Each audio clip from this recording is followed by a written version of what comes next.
Welcome again to Life with Jennifer J.M. and I am your girl Auntie Jen. Yes, my viewers and my subscribers, thank you for keep coming back. First timers, welcome. Again, we're on the constitutional drama. It seems like it now have no end. It seems like the Jamaica Labour Party feel like they can use dual citizenship because Mark make mention of it. So now I'm seeing where one of the deputy coming out, when name is Sinclair, showing his shade now at Marlene, but him still don't clarify his stand. What kind of people them? He still don't clarify his stand. You know, said late PMP, me go say something to you. Me go say something to the People's National Party. Una too soft. Now, you saw them a swing at Mark about British citizenship. If you did a swing at the Prime Minister for declaring asset, I bet you don't hear something about it, but you keep too quiet. So let me take on the hand now. You if you come out swinging at this man, and if you talk about the IC, you if you declare, you if you demand from the IC that you don't want to know. I think Mark should take the government to court to get the gag order lifted so that we can know what is going on. The gag order that they put both on the Integrity Commission and the people in the Parliament, for we can know who are the illicit six. The PMP need to really get radical on this now. Really need to get radical on this now. Sinclair come out now and say he want clear answer on his British status. I still not understand what is it all about. What is it? What is it in it how you can get? Why not go benefit from it? Alright? Since you don't understand all I know, let me say for you, Mr. Sinclair, Mark Marlene is a British citizen. What that have to do with you now? I'm going to show you. In a parliament, I'm not going like you don't know the constitution. You know what's one for comfort because you can fool a lot of Jamaican when in innocence.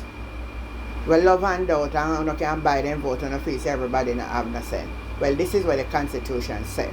But when you look at it, a long time Marlene will further get trouble and tell life with the Jamaica Labour Party. Listen to this. Opposition Senator Marlene faced the wrath of Senate President Ford Morris after she failed to provide a letter to substantiate her claim that the UK-based Privy Council had expressed an interest in travelling to Jamaica to hear cases.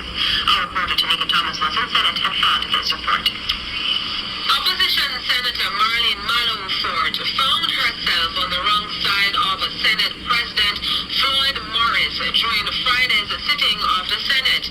Mrs. Ford was severely reprimanded after she was unable to provide the Senate President with a letter to support her claims that the UK Privy Council had expressed an interest in traveling to Jamaica to hear cases.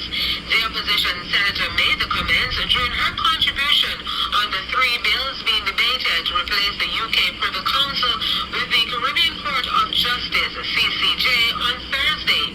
Mrs. Ford had indicated that she would furnish the letter. However, as the day's proceeding dragged on, the document was a no-show. Leader of government business in the Senate, A.J. Nicholson, would alert the Senate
suspended what he was doing to say, let me hear the explanation. I didn't say I wasn't giving the letter. I don't understand. So if we're here talking about justice, and this is their idea of justice, God help our Jamaica. Some of you, this is a long time she up in there give problem and lie. This is we can't trust them people if they do nothing. They are liars. They are liars. They are liars. Long time your man up in there get trouble. So leave your comment and everything. And Mr. Sinclair him was still about him want to see Mark Golden. Listen me. I tell you something, see, my viewers. Leave a comment on this. Because we're not stop, right?